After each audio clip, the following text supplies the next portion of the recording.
This week on the podcast, two veteran Pulitzer Prize-winning journalists talk about two very different books. First, what has happened to conservatism in this country? George Will be here to talk about his new book, The Conservative Sensibility. How does a family survive after a father is blacklisted by the House Committee on Un-American Activities? David Maraniss will join us to talk about his memoir, A Good American Family. Alexander Alter will give us an update from the publishing world. Plus, we'll talk about what we and the wider world are reading. This is the Book Review Podcast from the New York Times. I'm Pamela Paul.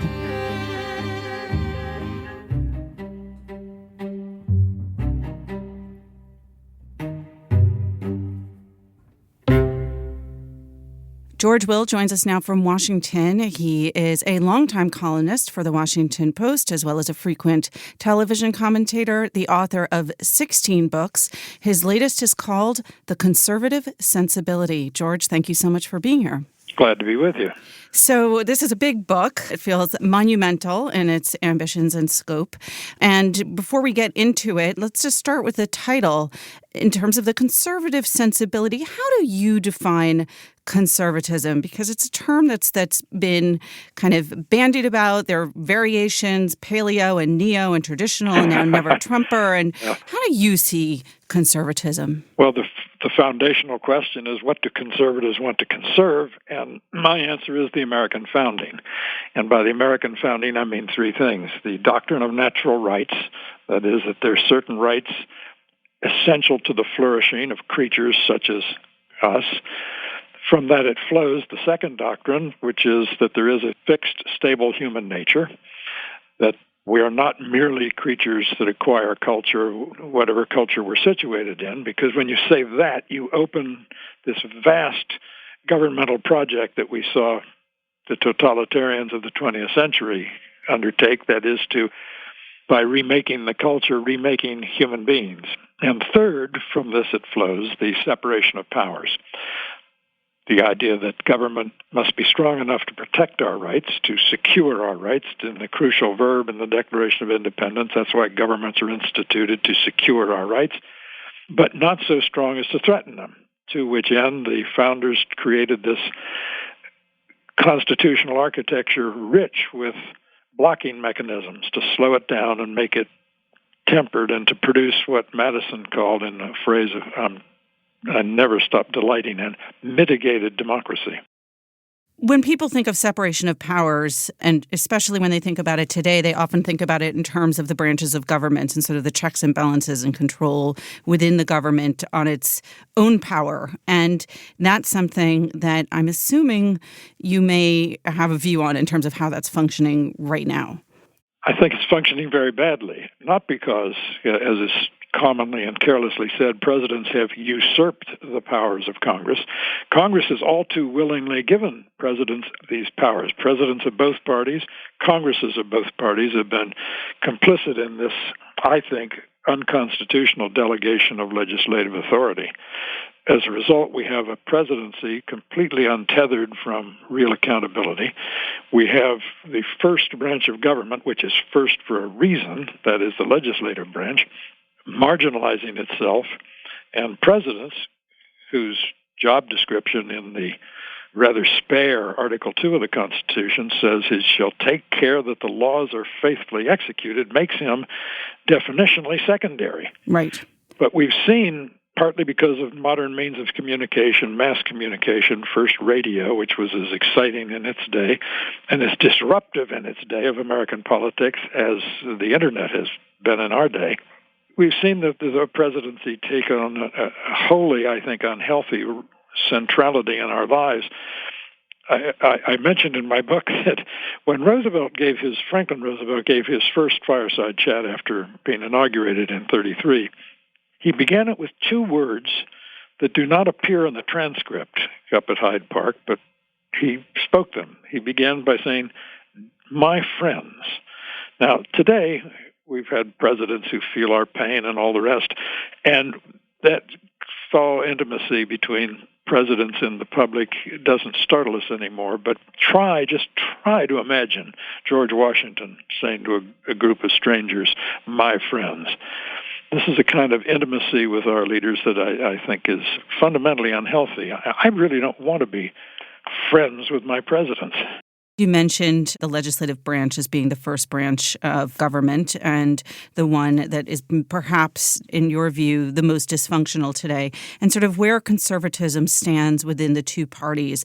Obviously, it's been a long time noted that the conservative Democrats, which used to be a substantial group, are sort of few and far between today, at least on the federal level. But what has happened to conservatives among Republicans in Congress? Well, it's very interesting. 60 years ago, all the political scientists seemed to be agreed that America would be better off if we had more European parties, that is, more ideologically homogeneous parties. Get rid of the liberal Republicans and the conservative Democrats, and all would be well. Well, when I came to Washington to work on the Senate staff in 1970, the Senate was run by McClellan of Arkansas, Democrat, two Democrats from Mississippi, Stennis and Eastland, two Democrats from Georgia, Talmadge and Richard Russell, all of them conservatives. We've sorted the parties out all right, and is everybody happy? I don't think so. It does seem to me that what the founders hoped, and particularly Madison hoped, that would provide equilibrium in our constitutional system was that the legislative branch in both of its chambers would have institutional pride and institutional self-interest and would not look upon themselves as handmaidens of the president. What began to change this occurred almost instantly. In the 1790s, a party system neither desired nor anticipated by the founders began to emerge. And one thing has led to another until we reach today's situation in which Republicans in Congress think of themselves as handmaidens of the president, inferior teammates to his captaincy, and Democrats are much the same way when there's a Democratic president. And this is a fundamental derangement of what Madison hoped would be the institutional equilibrium. The only great error that my hero Madison made was he said in the Federalist Papers that in a popular government, in a democracy, all power is sucked into the impetuous vortex of the legislature. It's been quite the reverse. Congress has been spinning off powers as fast as it could. When did that process begin in terms of the spinning off of powers on the part of Congress? It began a little bit under Woodrow Wilson, who was the first person to give a theory to the Teddy Roosevelt's practice of the stewardship president, as he understood it. Roosevelt said a president is free to do anything that he is not explicitly forbidden to do. Woodrow Wilson provided a more arching theory for this, which was that the separation of powers was all very well when we were 4 million people thinly scattered along the fringe of the North American continent, 80% of us living within 20 miles of Atlantic tidewater. But now, he said, we're a vast, complicated society united by steel rails and copper wires, and therefore the separation of powers is an anachronism we can no longer live with. The great progressive non sequitur, as I see it, was to say, as society becomes more interconnected and complicated, government must become more intrusive and regulatory. My answer to that is with Friedrich Hayek's plea to avoid the fatal conceit that you can control more than you actually can and that you can know more than you can. To have, that is, epistemic humility in government, and to understand that the more complicated society becomes, the more government action is apt to fall prey to the law of unintended consequences. I want to go back to this question of conservatives today, conservatives either within the Republican Party or outside the party in terms of political representatives, but also in the media and among thinkers. When you think about conservatism as you define it and the conservative sensibility as you write about it in your book, do you see that getting lost? And in that landscape with the variants of conservatism and the current strains of populism on the right and libertarianism, where is that conservatism? Where is it now? It's in the ranks of the homeless. It is a persuasion without a party, which is fine. It may have to hope that the Republican Party, when it ceases being a cult surrounding the particular personality of the 45th president, that it will snap back. I'm not sure it will, but for the moment it is homeless. To take just one large issue, protectionism is almost everything that conservatism, as I understand it, is against. Not only is protectionism as big and bossy as government can get, that is telling people what they can purchase in what quantities and at what prices. It is part of an industrial policy to have Washington regulating the flow of capital, which is actually the essence of socialism. It's going to be hilarious, in my judgment, to listen to, as I'm sure will happen, when Mr. Trump runs for re-election and his minions are out saying, beware the socialists in the Democratic Party, how they distinguish their protectionism, their revival of the Export-Import Bank, which exists to funnel capital to preferred corporations, politically preferred corporations. It's going to be, as I say, antic and amusing. Have those people who did embody that sort of free market, free people sensibility in power? I mean, there have been some in the Republican Party up until perhaps around 2016 and shortly thereafter. I mean, is that completely gone from Congress? And is it gone as well on the state level? I don't think it's gone. We'll have to wait and see when we reach the point at which the senators and the congressmen and the Republican caucuses are not frightened. They are simply afraid to challenge this president. Frankly, we live under the tyranny of the bell-shaped curve in politics as well as in medicine, law, education. That is, that at one end of the curve, people are just god-awful, and at the other end, a few are really excellent, and the vast majority are mediocrities. I mean, let us not mince words. That's the way life is. And whether the people at the far end, the excellence end of the bell-shaped curve, reassert themselves remains to be seen. There are a few out there now. Senators Portman of Ohio, Toomey of Pennsylvania, Sass of Nebraska are recognizably true to conservative principles, but they are few and far between. You mentioned protectionism as antithetical to conservative principles. What about the populism on the right that we're seeing now? Is there anything in that is inherently aligned with conservative principles? No, flat no. Populism is everything conservatism isn't. Populism calls for the direct translation of public opinion into policy, whereas conservatism, in the Madisonian form, was to filter and refine and slow public opinion precisely because it needs it. Populism, again, wants direct plebiscitary presidential power. The essence of conservatism is to understand that the question is not whether elites are going to rule. Whoever's ruling is definitionally an elite. So the problem in democracy is to get consent to worthy elites. The principle of representative government, which is essentially anti-populist, is that the people do not make decisions, they decide who will decide. And the stream of populism runs entirely against the mitigating, refining, filtering features of conservatism. When you look at the conservative response, such as it has been to President Trump and to his popularity, many conservatives, both in power and in the media, responded with, well, the style, et cetera, I might not be aligned with. However, the goals that he has set out for himself, the things that he will accomplish are kind of worth it because he is executing on various conservative ideas or principles or things that we want to get done, whether it's on the Supreme Court or whether it's with regard to tax policy or healthcare policy, and have made that tactical, maybe pragmatic decision. Well, I think it's not pragmatic, it's Faustian.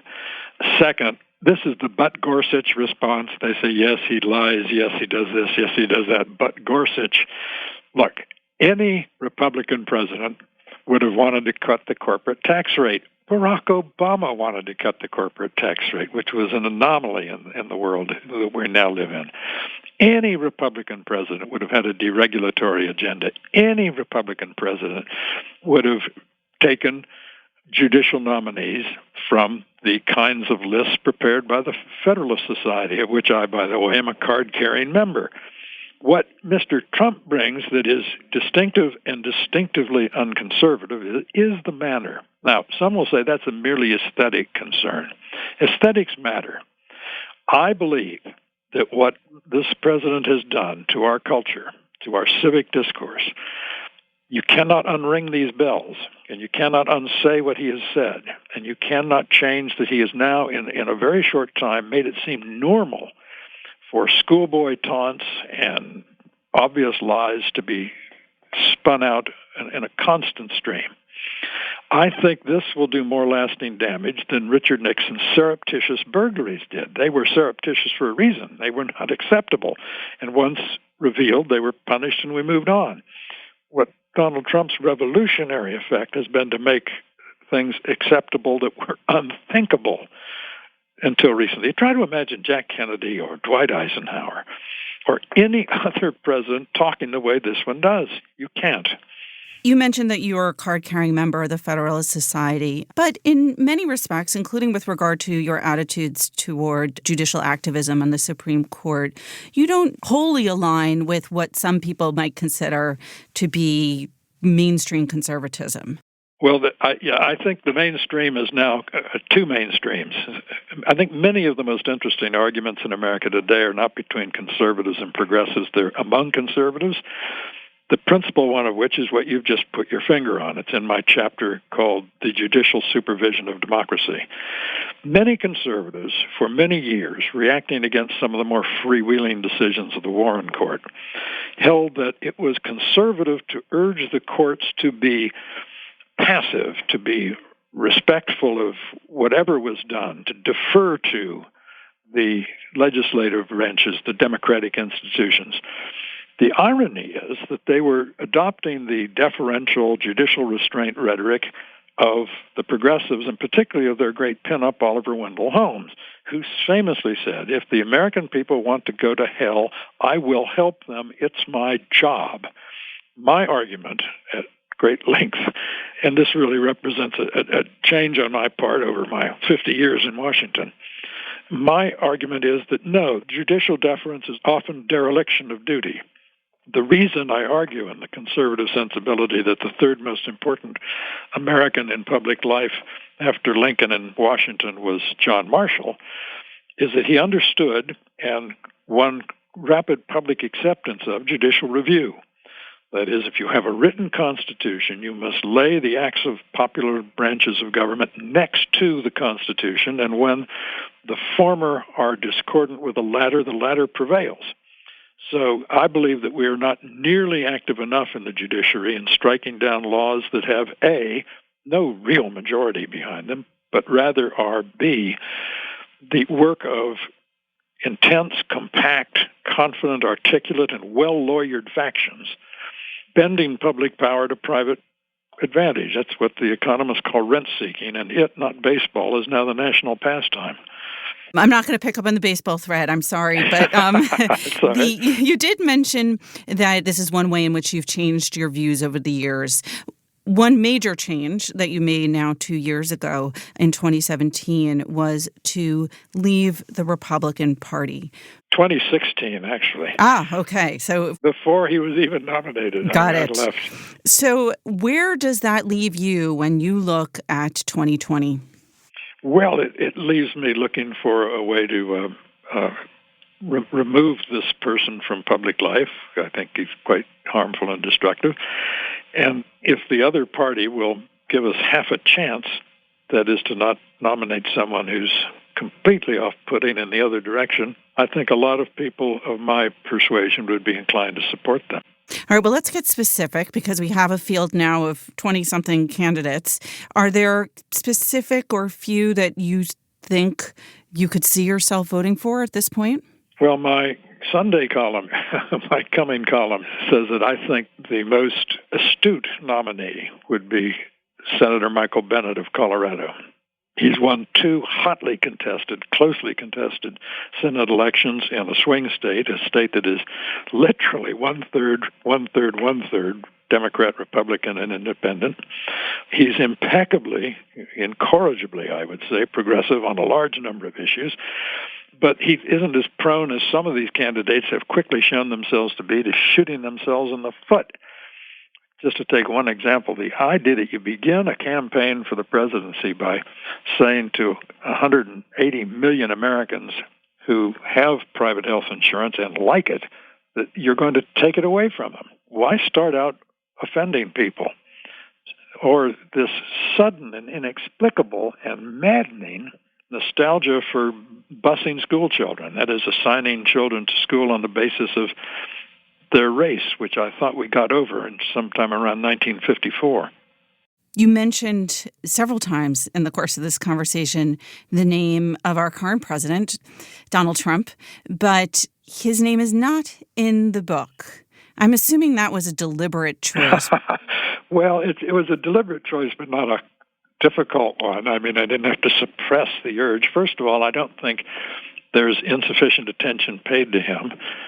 Second, I didn't want to write a sort of timely Washington book. I want this book to be read 10 years from now. Third, Bill Maher, when I was on his program, said, "George, Donald Trump's name didn't appear in the book." And I said, "That's true, and neither does the name of Doris Day. This is a book about ideas, and the 45th president doesn't deal with those." All right, then. No Donald Trump, no Doris Day in the Conservative Sensibility. Great singer, but not a political thinker. No. The book is called, again, The Conservative Sensibility by George Will. George, thank you so much for being here. Oh, I've enjoyed it very much. Thanks for having me.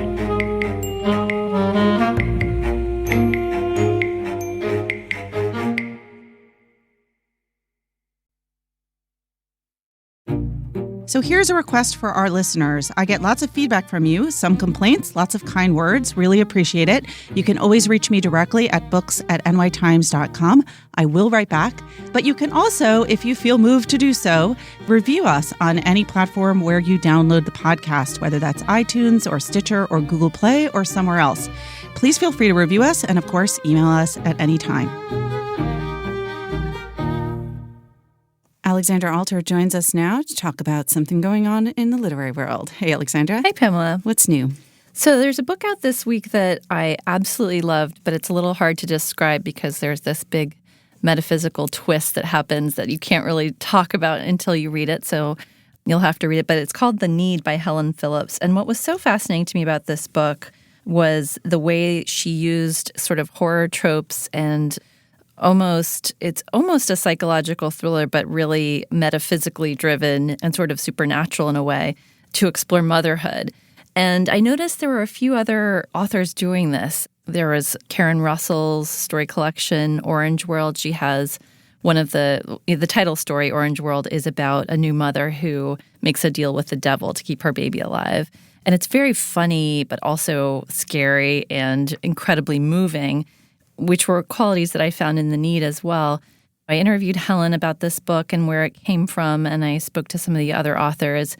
And I thought it was a sort of fascinating little body of work that's building about the fears that you have as a parent, as a mother, and how sometimes a supernatural threat feels like the most accurate way to explore that. It's interesting how fiction can kind of build on some of the ambivalence that has been appearing maybe more recently in memoirs around motherhood and sort of take it to another level. Exactly. Yeah. I mean, there's now, I think, a really strong canon about motherhood that looks at the emotional nuances of it and the internal experiences in literature. You've seen it a lot in literary fiction, but it's not explored in the same sort of granular way sometimes in genre fiction, just in terms of, the monotony of the chores and just the way that 30 minutes can stretch into an eternity when you're looking after, in The Need, she has a toddler and an infant. So you can imagine, and she's solo parenting them while her husband is away touring with his band, which is a nightmare scenario already, right? Mm-hmm. So then throw in like an intruder who comes into their house, and this isn't a huge spoiler because it happens in the beginning. Yeah, I was going to say stop quickly. Wearing a deer mask who knows everything about her and the kids.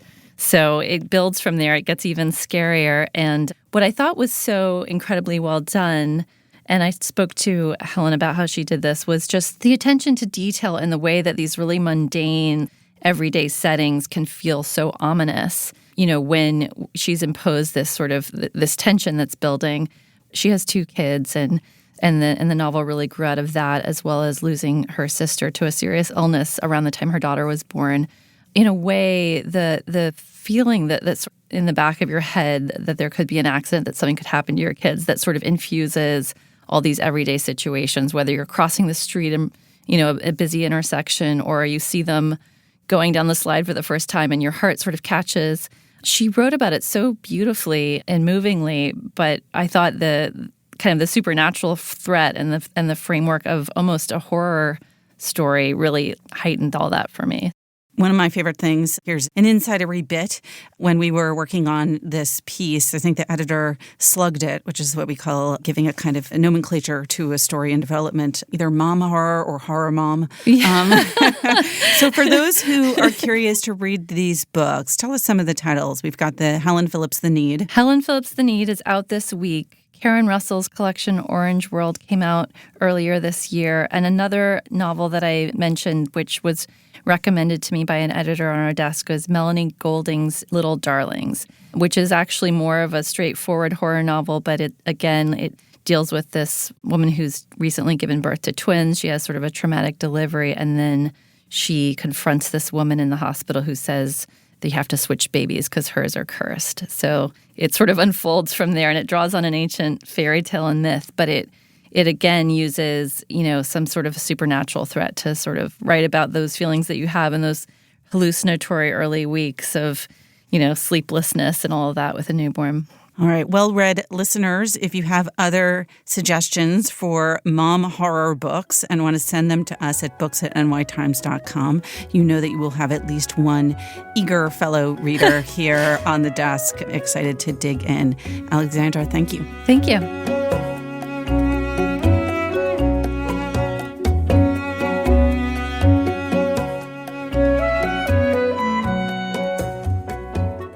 David Maraniss joins us from Washington. He is an editor at the Washington Post, as well as the author of numerous books, including biographies of Bill Clinton and Barack Obama, some sports books, and his new book, something different.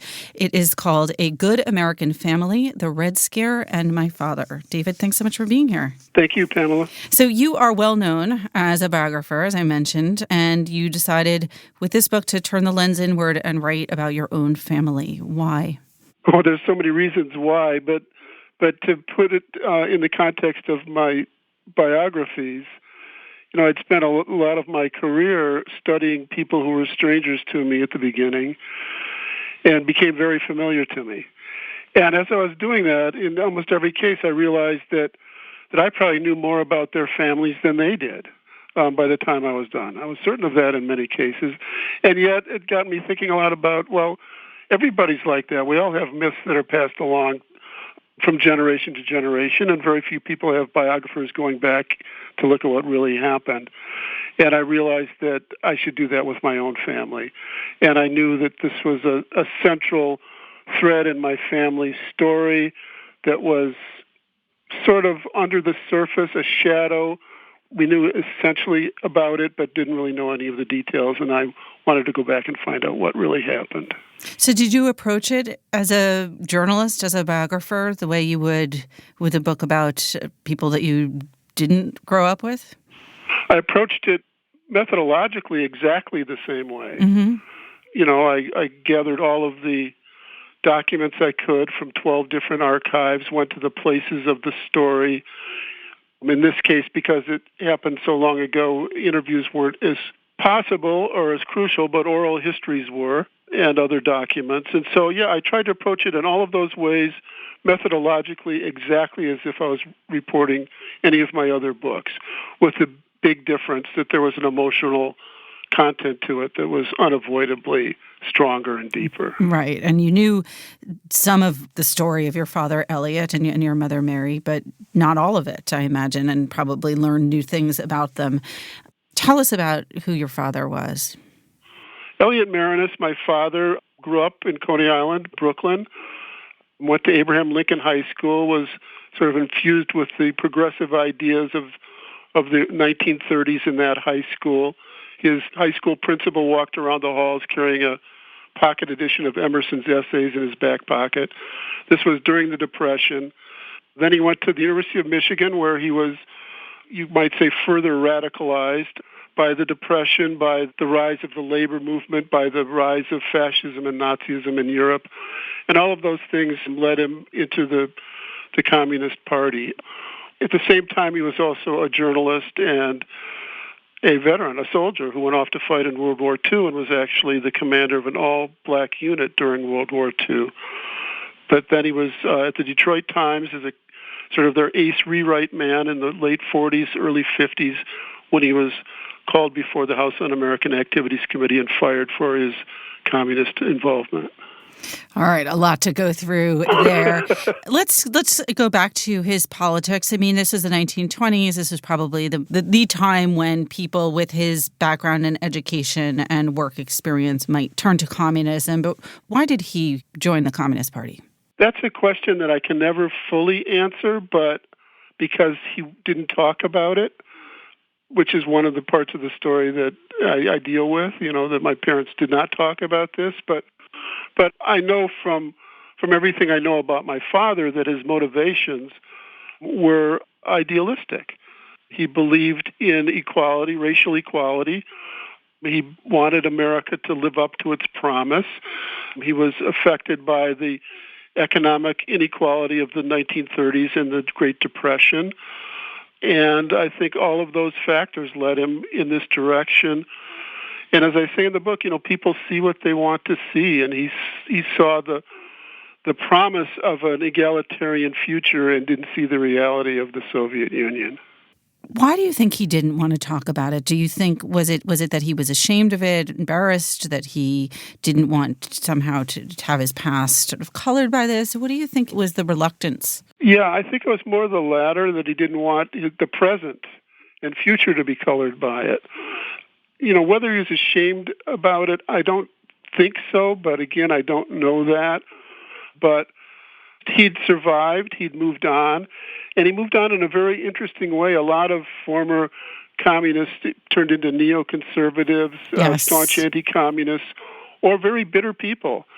And my dad turned into this really optimistic, open-minded, open-hearted person who taught me never to trust any rigid ideology and to search for the truth. So he ended up voting for Eisenhower, right? Yeah, he did after serving during World War II. And when you read the letters that he wrote to my mother during the war, you see that sort of patriotic idealism that he had. Did he have a decisive break with communism? Do you know what spurred that? There were several points where you'd think someone might have a decisive break. And, he certainly didn't break in 1939 when the Nazi-Soviet pact was there. He didn't break during the show trials.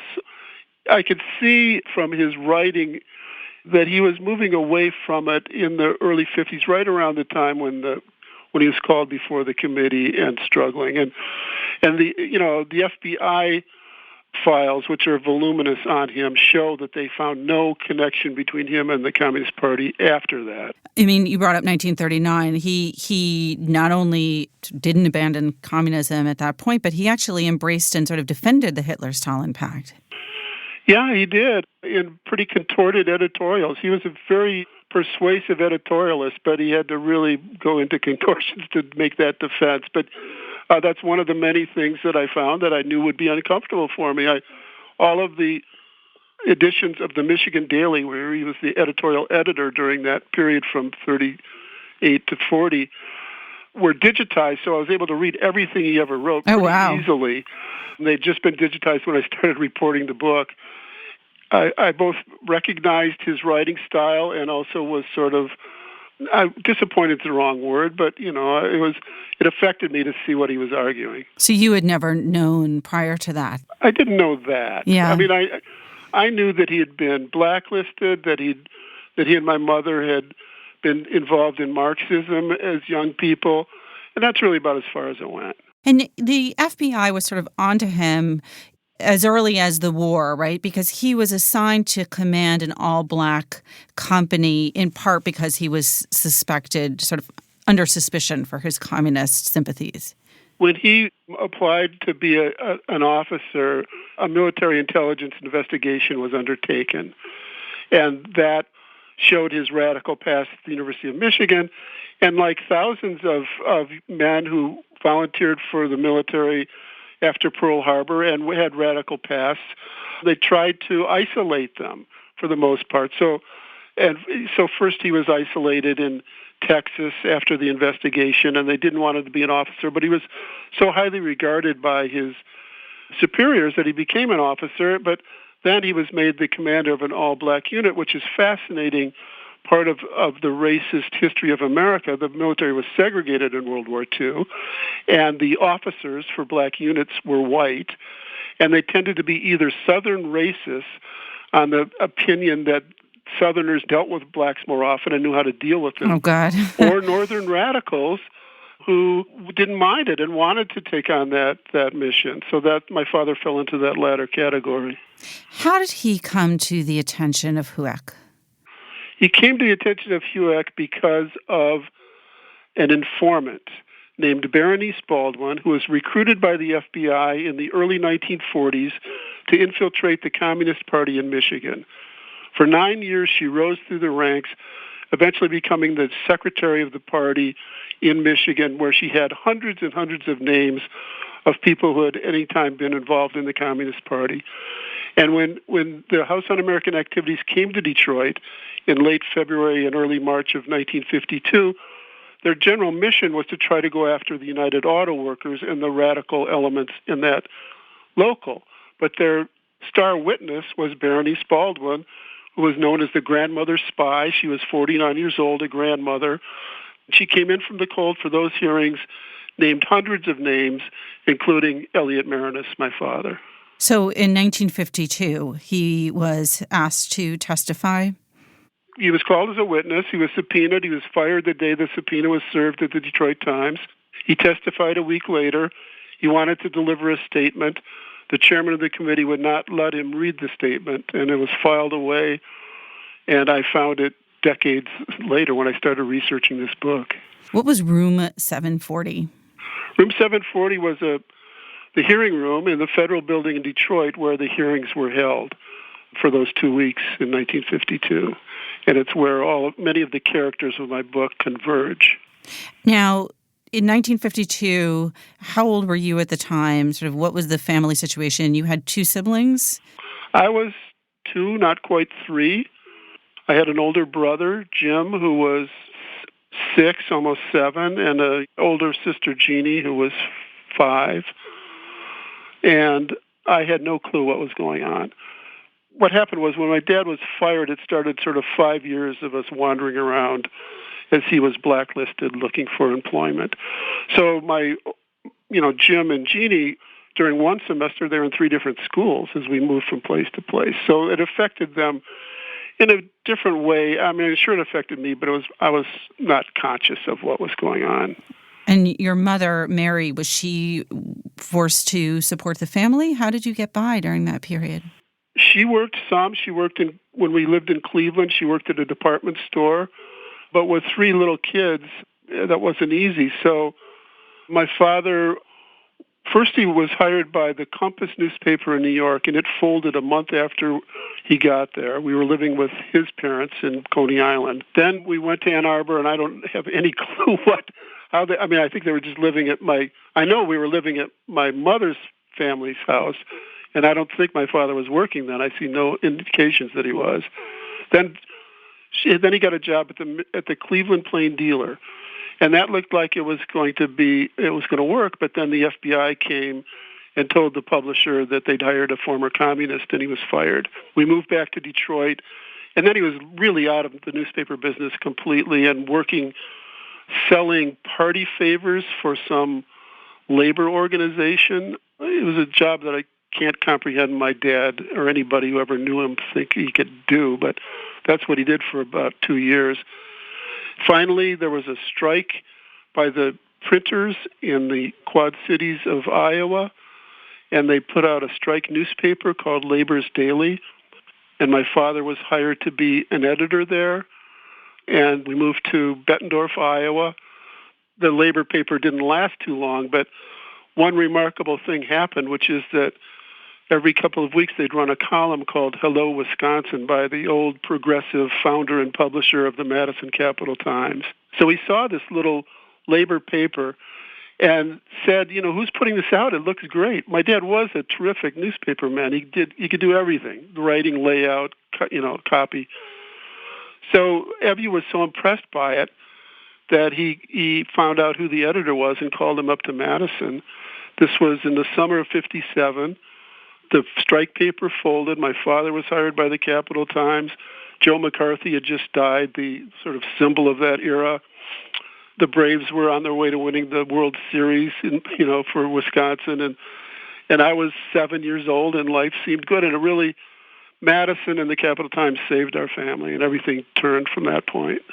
Joe McCarthy obviously is the most well-known name associated with the House on Un-American Activities, but your book, and I imagine this is your historian, journalist, biographer background at work, brings in a whole number of other characters, and one of them is probably not as well-known or well-remembered now, John Stevens Wood. Tell us about him and the role that he played in your father's story. McCarthy is the symbol of that era, but the House Un-American Activities Committee did more of the work or damage, depending on how you view it. But John Stevens Wood was a congressman from Georgia, North Georgia. He was the chairman of the committee when it came to Detroit. He was a Democrat. He was a racist who'd voted against every civil rights bill that ever came up or anything to do with race, voted for the poll tax, had once briefly been a member of the Ku Klux Klan as a young man, and most remarkably had been involved in the most famous lynching of the early 20th century, the lynching of Leo Frank, a Jewish industrialist in Atlanta who was accused falsely of murdering a 13-year-old woman at his pencil factory. The mastermind of that lynching was a judge in Marietta named Newt Morris, and it turns out that John Stevens Wood, the future chairman of the House Un-American Activities Committee, was Wood's disciple and actually drove the car that carried Leo Frank's lynched body to the mortuary afterwards. And, one of the craziest twists in this is that Wood himself had Cherokee ancestry. Yeah, that was kind of stunning to find that his grandson told me that the grandmother, Wood's wife, discovered after they were married that he had Cherokee blood and never slept with him again, and the relationship cooled from that point. You always interview family members, and there's a great story I think you've told about when you were doing your biography of Clinton, how everyone or half the people in Hope, Arkansas claimed to be related to Bill Clinton and the other half actually were. Did you interview other living members of your family about your parents? Yes, I did. Unfortunately, everybody of that generation is gone. But my cousins, the daughters of Bob Cummins, who's another major figure in the book, who was my mother's older brother and fought in the Spanish Civil War for the Abraham Lincoln Brigade. I talked to them. The oldest of my cousins, my brother and sister were very important to this story because they had much stronger memories than I did. So those are the main people that I interviewed in my own family. And I made sure that everybody in the family knew what I was doing because it would be a sensitive subject. But you waited until your parents were both dead to write the book. I couldn't write it when my parents were alive. They didn't talk about it. They didn't really want to talk about it. They didn't want to be defined by that period. And so that made me really, along with some questions my brother raised about the very fact, it served a valuable purpose for me. It made me think, well, why am I writing this book? Am I doing them a service or a disservice? And I really had to face that question and come out on the side that it was an important story. I'm an historian and journalist, and this is my family story. I want to understand my family and myself. And as much as I was perhaps uncertain about what I would find about my parents, in the end, I think it's, among many things, a love story to my parents. Did you think about, what would Dad have thought if he read this book? People have asked me that, and it's sort of self-serving for me to say, While I was doing it, he wouldn't want me to do it, and after it was done, he would be happy that I did it. Right. That's a very good way to think about it, and hopefully true, too. Yes. Well, it is a fascinating slice of personal history as well as of American history in a particular moment. David, thank you so much for being here. Oh, thank you, Pamela. David Maraniss' new book is called A Good American Family, The Red Scare and My Father.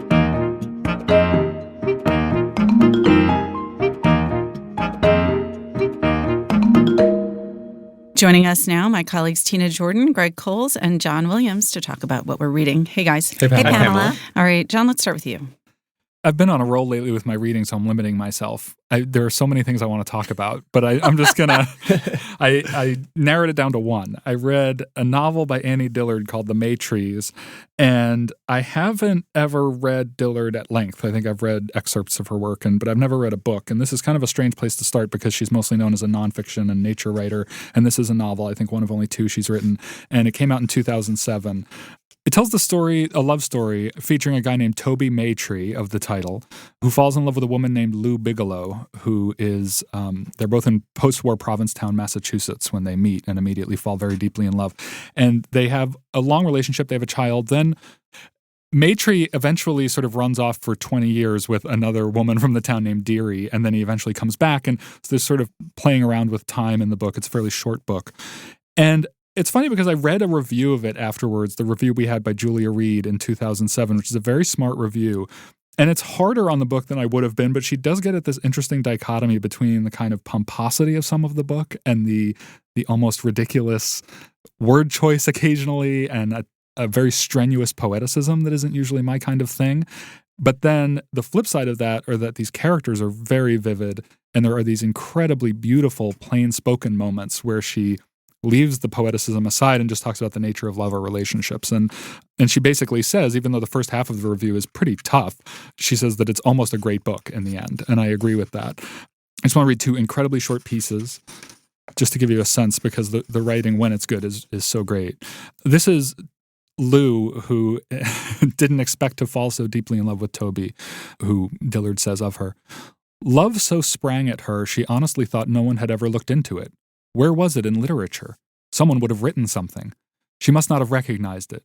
Time to read everything again, which I loved. And then on the very next page, something that kind of gets toward poeticism, which is really nice. They're in bed, and she says, Maytree flexed beside her was already asleep.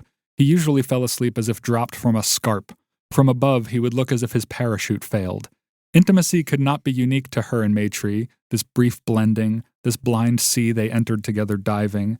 His neck smelled as suntan does, his own oil heated, and his hair smelled the same, but darker. And there's a lot of that. I mean, it's very beautiful. So I would suggest it, even though there are some patches where you kind of roll your eyes. It's gorgeous. Greg, what are you reading?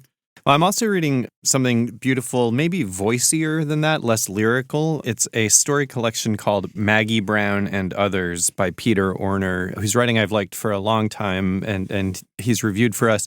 He kind of toggles between two forms. Some of them are very, very short, and some of them are kind of more traditional length. I'm now in the middle of the last story in the book, which is actually novella length, although divided into his typically very short chapters. And they're very voicey in kind of a big Jewish character type voice, the way you might think of somebody like Saul Bellow. I think Dwight Garner compared him to Stanley Elkin reviewing this. And the novella tells the story of a character that Peter Orner has written about before, this guy Walt Kaplan. It opens with him recovering from a heart attack as he's been walking somewhere in Fall River, Massachusetts, where he lives, and his brother-in-law is at his side in the hospital. His wife comes to see him the next morning, and it cracks open from there to unfold the story of their marriage over years. And he's kind of coming to terms with his marriage, and his newfound sense of mortality is making him evaluate his marriage and his deep and abiding love for his wife, and also his fear that he's not living up to that genuine sense of love, that he has not honored her the way that he should. And so now he's just kind of terrified of death and dying because he feels like he needs to give himself back to this relationship that he's been neglecting a bit. One of the stories in here He actually did first as an essay for the Modern Love column in the New York Times about a guy who falls into an affair with a woman that he meets at a wedding. He's not married, but she is, and they have kind of a short-term fling, and he's looking back on 8 years later, asking what it means. And now it surfaces in here as one of the stories, and it's all of kind of 2 pages, as you'd expect And he from packs so much into that space. That's exactly right. Tina, what are you reading this week? I'm reading The Most Fun We Ever Had by Claire Lombardo, which has just shown up on the bestseller list, which is kind of unusual for a debut novel. It's the story of 4 sisters. The oldest, Wendy, has been widowed young. The next, Violet, is a stay-at-home mom who was trained as a lawyer. There's Liza, who's a professor, a tenured professor in her early 30s. And then there's what I call the accident baby, Grace, who's pretending that she's going to law school but hasn't actually enrolled. And it's the story of a family and 4 sisters during one very tumultuous year when one of their long ago secrets is revealed, that one of them had a baby and gave that baby up for adoption. And the grandparents are now fostering that child who's a teenager. Who has come back into the who's family. Come back into the family. Huh. What I'm loving about it, I have 2 siblings. What rings so true are the million little shorthand ways that siblings who are close communicate with one another. All 4 girls in this book see their parents who have a great love affair, and they're worried that this is not going to happen for them. And all 4 girls are afraid that they're never going to find the love their parents had. But this is just sort of a snapshot of bickering, loving family. Huh. Pamela, what are you reading? I read a short book that was completely different from what I thought it was going to be based on the title, which is How Attention Works, Finding Your Way in a World Full of Distraction by Stefan van der Stiegel. I'm not a translator, unlike Danny Guinan, who is his translator, and therefore don't know how to pronounce his name properly. But I thought this was going to be like many other books that are coming out right now about how sort of the internet has made us all noodly-brained. But that's not what it is at all. It's a very short book published by MIT Press that is highly entertaining and readable and is not about attention and is not about how our current distracted world has ruined our attention span, but instead is really what the title says is about how things get our attention visually through signs like signage on the streets and other signifiers. And he is a really lively, fun writer that it does not feel overly academic, although you get the sense that maybe it was his thesis. But he's a good storyteller, and he is always, he starts off with the first chapter. There was genuine cause for celebration in the Netherlands on July 21st, 2014, when the Koen Tunnel, one of the country's worst traffic black spots, was reopened after major renovation work. And he goes on to sort of, a lot of it is about sort of car accidents and how they happen because people don't see what they're supposed to see. And not, again, because they're texting on their phone, but because actually the roads aren't properly signed and why we see certain colors or certain typefaces. He's an experimental psychologist at the University of Utrecht, and it's a really interesting book, I have to say. Speaking of thesis, I mean, it's not about how the internet is, like you said, but is there an argument? Is there like a central thesis? Or is he's really trying to explain why it is that certain things sort of optically grab our attention and other things we can just sort of visually glide over and not see at all. And he, again, uses often traffic accidents or criminal situations, occasionally optical illusions to explain like why our brain sees something and not something else. So I thoroughly recommend that. And then I'm almost at the end of Ted Chiang's collection, Exhalation, and really blown away by it. Several stories. Tina, you've read it also. The one that I think maybe the standout for me is The Truth of Fact, The Truth of Feeling, which I feel like is not only profound, but that it should be required reading for every single person on the planet. And it's 2 alternating stories. One is the main story, I would say, is about a device called Remem, a service called Remem, that enables users who are at this point video recording every single second of their life, to search through all of that video to find an incident or a conversation. So you could maybe say, and you don't actually say it, but you sub-vocalize, that dinner where there was that weird painting on the wall, and it'll find it. And then you're like, oh, that's what the painting was. And it's about the human and ethical implications of what would it mean to have a perfect recorded memory of everything. And is that really the truth? Or is there some other truth that might exist outside of that? And sort of what are the differences between the stories that we tell ourselves versus what actually happened? Tina, I can see you nodding because it's quite profound. And he uses examples like a married couple where, as any couple will do, are arguing over something that happened a while ago that they each remember completely differently. But what happens when actually you can call up the footage and prove someone right and prove someone wrong? Or that neither of them is right. Right. But it's also fascinating in the sense that he makes you realize how you embroider your memories over time. Yes. Right? Yeah. And you come to believe this version that you've created. Yes. And he alternates this with a story that is clearly an earlier 20th century story about a African village, presumably it's unstated, that is colonized by missionaries. And the missionaries introduce written language. And this is a village in which the oral tradition reigns and a culture that abides by an oral tradition, but now they have a record because they're writing things down. And so you have these two stories sort of working in parallel. It's really ambitious for a short story. It's pretty amazing, yeah. So that's Ted Chiang, Exhalation. And the other book I read was How Attention Works, Finding Your Way in a World Full of Distraction by Stefan van der Stiegel. Tina? I read The Most Fun We Ever Had by Claire Lombardo. I read Maggie Brown and Others, stories by Peter Orner. And I read The May Trees by Annie Dillard. All right, thanks, guys. Thanks, Pamela. Thanks, Pamela. Remember, there's more at nytimes.com/books, and you can always write to us at books@nytimes.com. I write back, albeit not right away. The Book Review Podcast is produced by Pedro Rosado from Headstepper Media, with the great help of my colleague, Don Williams.